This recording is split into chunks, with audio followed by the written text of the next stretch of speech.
एक गांव में विशाल नाम का एक जादूगर रहता था। उसके पास एक ट्रैक्टर था। वो ट्रैक्टर कोई साधारण ट्रैक्टर नहीं था, बल्कि एक मैजिकल ट्रैक्टर था। उसी गांव में अर्जुन नाम का एक रोबोटिक इंजीनियर भी रहता था। उसके पास एक जेसीबी था। ये जेसीबी भी कोई आम जेसीबी नहीं था, बल्कि एक जेसीबी रोबोट था। लेकिन गांव में इस बात का पता किसी को नहीं था। एक दिन जादूगर अपने ट्रैक्टर पर गांव से गुजर रहा था। तब सामने से अर्जुन भी अपनी जेसीबी पर आ रहा था। तब जेसीबी रोबोट और ट्रैक्टर रोबोट आमने सामने आ चुके थे। तब जादूगर अर्जुन से कहता है, ए लड़के चलो, अपने जेसीबी को सामने से हटाओ। तब अर्जुन कहता है, पहले मैं यहाँ आया, तुम अपने ट्रैक्टर को पीछे ले जाओ और मुझे रास्ता दो। ये सुनकर जादूगर को बहुत गुस्सा आता है और वो कहता है, रुको, मैं अभी तुम्हें सबक सिखाता हूँ। तब जादूगर अपने ट्रैक्टर पर एक मंत्र पढ़ता है। जादूगर का ट्रैक्टर एक खतरनाक रोबोट में बदल जाता है। ये देखकर अर्जुन बहुत हैरान होता है और कहता है, अच्छा, तो इस जादूगर के पास भी एक रोबोट है, मैं इसको अभी मजा चखाता हूँ। तब अर्जुन अपने मैजिकल जेसीबी को एक जेसीबी रोबोट में ट्रांसफॉर्म कर देता है। तब मैजिकल जेसीबी रोबोट और ट्रैक्टर रोबोट में लड़ाई चालू हो जाती है। जादूगर का रोबोट बहुत शक्तिशाली था, इसलिए अर्जुन का रोबोट कमजोर पड़ने लगता है। थोड़ी ही देर में जादूगर का ट्रैक्टर रोबोट अर्जुन के जेसीबी रोबोट का खात्मा कर देता है। तब जादूगर जोर जोर से हंसने लगता है और कहता है, तुम्हें क्या लगा तुम्हारा ये मामूली रोबोट मेरी शक्तियों के सामने टिक पाएगा? तब अर्जुन निराश होकर अपने घर वापस आता है और सोचने लगता है, मैं जितना भी पावरफुल रोबोट बना लूं, एक रोबोट जादूगर की शक्ति का सामना कभी नहीं कर सकता। अर्जुन ये सब सोच ही रहा था कि वहां अचानक एक बाबा जी प्रकट होते हैं और अर्जुन को कहने लगते हैं, तुम परेशान मत हो बेटा, मेरे पास तुम्हारे लिए एक उपाय है। तब अर्जुन कहता है, कैसा उपाय बाबा जी? मैं उस जादूगर का मुकाबला करने के लिए आपका कोई भी काम कर सकता हूँ। बेटा, मैं यहाँ सब गाँव वालों की मदद करने आया हूँ, क्योंकि मुझे पता चला है कि ये जादूगर अब इस गांव में तबाही मचाने वाला है और अब इस गांव वालों को सिर्फ तुम ही बचा सकते हो। तब अर्जुन कहता है, बाबा जी, मुझे सब गांव वालों को बचाने के लिए आखिर क्या करना होगा? बेटा, काली पहाड़ी के पीछे एक जंगल है, तुम्हें वहां जाना होगा। वहां तुम्हें दो रास्ते मिलेंगे, तुम्हें इन दो रास्तों में से कोई एक रास्ता चुनना होगा। और याद रखना बेटा, कभी लालच मत करना और खुद से पहले दूसरों की मदद करना। ऐसा कहकर बाबा जी वहां से गायब हो जाते हैं। बाबा के जाने के बाद अर्जुन सोचता है, अगर मैंने जादूगर को हिराना है तो मुझे इस काली पहाड़ी के पीछे जो जंगल है वहां पर जाना होगा। अर्जुन काली पहाड़ी वाले जंगल में जाता है। काली पहाड़ी के सामने अर्जुन को दो बड़े शेरों वाले रास्ते नजर आते हैं। एक रास्ते के सामने एक खूबसूरत सफेद शेर खड़ा था और दूसरे रास्ते के सामने एक साधारण शेर खड़ा था। ये सब देखकर अर्जुन बहुत हैरान होता है और सोचता है, अब मुझे आखिर कौन से रास्ते पर जाना चाहिए? अर्जुन ये सोच ही रहा था कि उसके पास वही खूबसूरत सफेद शेर आकर कहता है, अर्जुन, तुम मेरे साथ चलो, मैं तुम्हें माला माल कर दूंगा, फिर तुम्हारे पास ढेर सारी दौलत आ जाएगी और फिर तुम इस दुनिया के सबसे बड़े साइंटिस्ट बनकर उस जादूगर को हिरा सकते हो। ये सुनकर अर्जुन कहता है, मुझे दौलत नहीं चाहिए, मैं बस उस जादूगर को खत्म करना चाहता हूँ जो मेरे गांव वालों को खत्म करने वाला है। तब सफेद शेर कहता है, ठीक है, मैं तुम्हें बहुत शक्तिशाली एक विशाल शेर दूंगा जो इस जादूगर के ट्रैक्टर रोबोट को खत्म कर देगा। ये सुनकर अर्जुन उस सफेद शेर के साथ जाने का सोचने लगता है।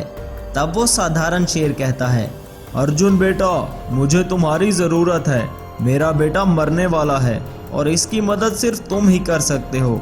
तुम मेरे साथ चलो और मेरे बेटे की जान बचा लो। तब अर्जुन को बाबा जी की वो बात याद आती है। बाबा जी ने अर्जुन से कहा था, पहले दूसरों की मदद करना और फिर अपनी। बाबा की बात याद आते ही अर्जुन साधारण शेर की तरफ जाने लगता है। तब सफेद शेर कहता है, अर्जुन, एक बार फिर सोच लो, तुम्हें यह मौका दोबारा नहीं मिलेगा। तब अर्जुन सफेद शेर की बात नहीं सुनता और साधारण शेर के साथ उसके रास्ते पर चला जाता है। वो दोनों चलते चलते एक गुफा के अंदर आते हैं। तो वहां उनके सामने एक मैजिकल व्हाइट लाइन रोबोट खड़ा था।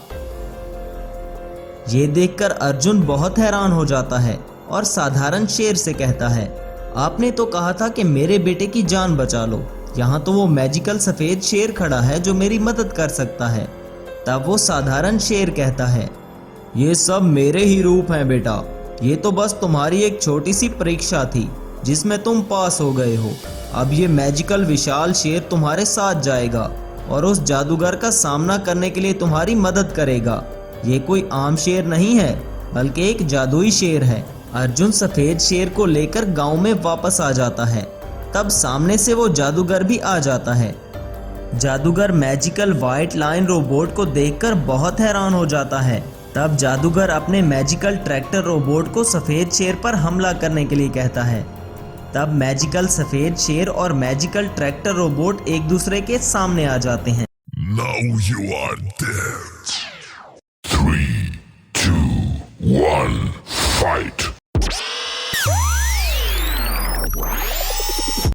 तब सभी गांव वाले पुलिस को बुलाकर जादूगर को पुलिस के हवाले कर देते हैं। शक्तिपुरा नामी गांव में सूर्या नाम का एक आदमी रहता था। असल में वो एक अंडरकवर साइंटिस्ट था। उसने इस गांव के पास वाले जंगल में एक अंडरग्राउंड सीक्रेट लैब बना रखी थी। कई बरस पहले की बात है कि सूर्या के पास आर्मी चीफ आकर, सूर्या मैं तुम्हें एक बहुत ही इम्पोर्टेंट मिशन के बारे में बताने वाला हूँ। मैं जानता हूँ कि तुम हमारे देश के सबसे महान साइंटिस्ट हो, इसलिए हम चाहते हैं कि तुम हमारे देश की रक्षा के लिए एक एडवांस रोबोट बनाओ, एक ऐसा रोबोट जो बहुत ही इंटेलिजेंट हो। बॉर्डर पर हमारे कई नौजवान शहीद हुए हैं। अब हम चाहते हैं कि हमारे और जवानों की जान ना जाए, इसलिए तुम एक ऐसा रोबोट बनाओ जिसे दोस्त दुश्मन सब की पहचान हो और वो एक मशीन की तरह लड़कर दुश्मन को हरा पाए। ये सुनकर सूर्या ने जवाब दिया, सर आप फिक्र मत करें, मैं आज से ही एक एडवांस रोबोट बनाने पर रिसर्च करता हूँ। ऐसा सुनकर चीफ ने कहा, अरे ऐसी गलती कभी न करना सूर्या, हमारे काफी दुश्मन हैं जिनको हमारे इस प्लान की इंफॉर्मेशन मिल चुकी है और वो नहीं चाहते कि हम अपने देश की रक्षा के लिए एक ऐसा रोबोट बनाएं। इसलिए तुम्हें अपने लिए एक सीक्रेट लैब बनानी होगी जिसमें तुम वो पावरफुल रोबोट बनाओगे। और याद रहे किसी को भी इस रोबोट के बारे में पता नहीं चलना चाहिए वरना सब गड़बड़ हो जाएगी। तब से सूर्या अपनी खुफिया लैब में रोबोट बनाने पर रिसर्च कर रहा था। उसी गाँव में बाली नाम का एक चोर भी रहता था। वो नए नए गाँव में जाकर लोगों के पास काम करने के बहाने जाता था और रात को उनके घर से चोरियां करके भाग जाता। वहां सूर्या को रोबोट बनाने का फार्मूला मिल चुका था और वो अपनी लैब में एक ट्रैक्टर लेकर आता है और उस पर कुछ एक्सपेरिमेंट करता है। सूर्या उस साधारण ट्रैक्टर को एक रोबोट में बदल देना चाहता था, इसलिए अब लैब में काम बहुत ज्यादा हो चुका था। एक दिन सूर्या ने सोचा, लगता है मुझे अब इस काम के लिए एक असिस्टेंट की जरूरत पड़ेगी। वहाँ बाली को पता चलता है कि सूर्या को एक असिस्टेंट की जरूरत है, तो वो सूर्या के पास आता है और कहता है, साहब मैं दूसरे गांव से आया हूँ, मुझे नौकरी की सख्त जरूरत है। अगर आप मुझे ये नौकरी दे देंगे तो आपकी बहुत मेहरबानी होगी और मैं आपका काम भी दिल लगा कर करूँगा। ऐसा सुनकर सूर्या को बाली पर दया आ जाती है और वो बाली को काम पर रख लेता है। बाली उस लैब और रोबोट को देखकर बहुत हैरान हो जाता है और कहता है, अरे लगता है साइंटिस्ट रोबोट किसी बड़े काम के लिए बना रहा है। मैं तो इसके पास छोटी मोटी चोरियां करने के लिए आया था और मुझे तो ये खजाना मिल गया। अगर ये रोबोट मेरे काबू में आ जाए तो मैं इस रोबोट से पूरे देश पर राज कर सकता हूँ। कुछ दिन बाद चीफ सूर्या के पास आता है और कहता है, हाँ सूर्या क्या हमारा रोबोट तैयार है? तब सूर्या ने जवाब दिया, सर रोबोट का बाकी सारा काम हो चुका है, बस इसमें एक रोबोटिक चिप लगाना बाकी है। फिर इस रोबोट का रिमोट कंट्रोल मैं आपके हवाले कर दूंगा, फिर आप जैसा इस रोबोट को कहेंगे ये बिल्कुल वैसा ही करेगा। ये सारी बातें वहाँ खड़ा बाली भी सुन रहा था और वो कहता है, अरे बस एक बार मुझे वो रिमोट कंट्रोल मिल जाए, फिर मैं इस रोबोट को अपना गुलाम बना लूंगा और लोगों की सारी दौलत लूट लूंगा। सूर्या उस ट्रैक्टर में एक खास चिप लगाता है जिससे वो ट्रैक्टर एक रोबोट में बदल जाता है। ये सब देखकर सूर्या बहुत ही खुश होता है और कहता है, अब मैं ये रोबोट चीफ के हवाले कर दूंगा, फिर मेरा ये रोबोट हमारे देश की रक्षा करेगा। शाम को सूर्या चीफ से मिलने के लिए बाहर जाता है। इतने में बाली वो रिमोट कंट्रोल चोरी कर लेता है और सूर्या के ट्रैक्टर रोबोट को अपने काबू में कर लेता है और वहां से चला जाता है।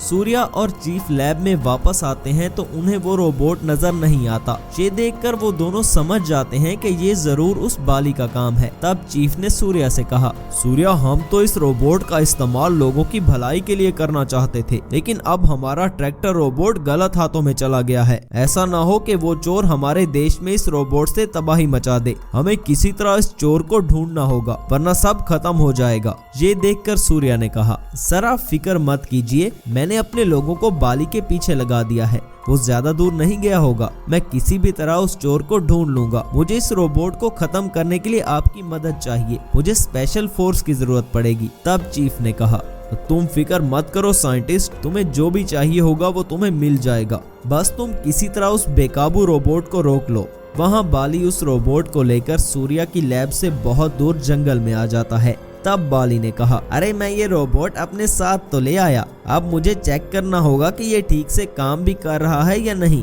तब बाली ने अपने ट्रैक्टर रोबोट से कहा, सुनो रोबोट, ये सामने जो पेड़ है तुम जाकर उसे उखाड़ डालो। बाली की कमांड पर रोबोट फौरन से हरकत में आ जाता है और पेड़ के पास जाकर उसे उखाड़ देता है। ये देखकर तो बाली काफी खुश हो जाता है और कहता है, अरे वाह, ये तो बहुत ही कमाल का रोबोट है। वो इसको तब उसने अपने रोबोट को कमांड दी, सुनो रोबोट, पास के गांव में जाओ, घरों को तोड़ डालो और उनमें से सारा पैसा और सोना मेरे पास लेकर आओ। बाली की कमांड पर ट्रैक्टर रोबोट गांव में आ जाता है और गांव के घरों को भी तोड़ने लगता है। तब उसे रोकने के लिए वहां स्पेशल फोर्स आती है, लेकिन वो रोबोट बहुत ज्यादा शक्तिशाली था, इसलिए वो स्पेशल फोर्स के काबू में नहीं आता। तब चीफ ने सूर्या से कहा, देखो सूर्या, तुम्हारा बनाया हुआ ट्रैक्टर रोबोट बहुत ज्यादा शक्तिशाली है। उसने हमारी स्पेशल फोर्स को भी खत्म कर दिया। मुझे लगता है अब वो शक्तिशाली रोबोट किसी को नहीं छोड़ेगा। इसलिए मैं चाहता हूँ कि तुम इस रोबोट को रोकने के लिए एक और रोबोट बनाओ जो इससे ज्यादा शक्तिशाली हो। ऐसा सुनकर सूर्या, ठीक है सर, लेकिन मुझे इसके लिए एक पावरफुल जेसीबी चाहिए होगा। चीफ सूर्या को उसकी लैब में एक जेसीबी ला कर देता है। अब सूर्या उस जेसीबी को ट्रैक्टर रोबोट की तरह बनाना चाहता था। वो इस जेसीबी रोबोट पर फिर से काफी एक्सपेरिमेंट करता है। अपने टैलेंट और एक्सपीरियंस से सूर्या उस साधारण जेसीबी को एक रोबोट में बदल देता है। एक्टिवेट होते ही वो जेसीबी रोबोट बोलने लगता है और कहता है, yes sir, give me the command. तब सूर्या मैजिकल जेसीबी रोबोट को ट्रैक्टर के बारे में सारी डिटेल्स देता है और कहता है, जेसीबी रोबोट, वो ट्रैक्टर रोबोट गांव में तबाही मचा रहा है, तुम्हें जाकर उसे रोकना होगा और यही तुम्हारा मिशन है। तब रोबोट ने जवाब दिया, yes sir, command received, I will complete this mission. वहाँ गांव में बाली सभी गांव वालों से कह रहा था, अरे तुम सब लोग अपनी अपनी जमीनें मेरे हवाले कर दो, वरना मेरा ये रोबोट तुम सबको जिंदा नहीं छोड़ेगा। ये सुनकर एक गांव वाले ने कहा, अरे साहब, ये हमारी जमीनें हैं, हम ये तुम्हारे हवाले क्यों करें। ऐसा सुनकर दूसरे गांव वाले ने कहा, अरे भाई, चुपचाप इसको अपनी अपनी जमीन दे दो, वरना ये हमें नहीं छोड़ेगा। हमारे घरों को तो तोड़ दिया, अब लगता है हमें भी नहीं छोड़ेगा। उसी वक्त गांव में जेसीबी रोबोट की एंट्री होती है और वो सब गांव वालों से कहता है, अब किसी को अपनी जमीन इस चोर के हवाले करने की जरूरत नहीं, मैं इस रोबोट को नहीं छोड़ूंगा। तब बाली डरते डरते उस जेसीबी रोबोट के पास आता है और कहता है, ए सुनो रोबोट, तुम्हें यहाँ किसने भेजा और तुम हमसे क्या चाहते हो। ये सुनकर जेसीबी रोबोट ने जवाब दिया, मुझे सूर्या सर ने भेजा है, जिसका तुम ये रोबोट चोरी करके भागे हो, तुम्हें तुम्हारे किए की सजा जरूर मिलेगी। तब सूर्या घमंड से कहता है, ए सुनो जेसीबी रोबोट, तुम मेरे इस ट्रैक्टर रोबोट को बहुत ही हल्के में ले रहे हो। अभी मेरा ये ट्रैक्टर रोबोट तुम्हें एक ही बार में खत्म कर देगा। तभी दोनों रोबोट्स आमने सामने आ जाते हैं और उनमें महान जंग होती है। एक ही झटके में जेसीबी रोबोट ट्रैक्टर रोबोट को खत्म कर देता है। इस तरह बाली भी पुलिस के हाथों पकड़ा जाता है।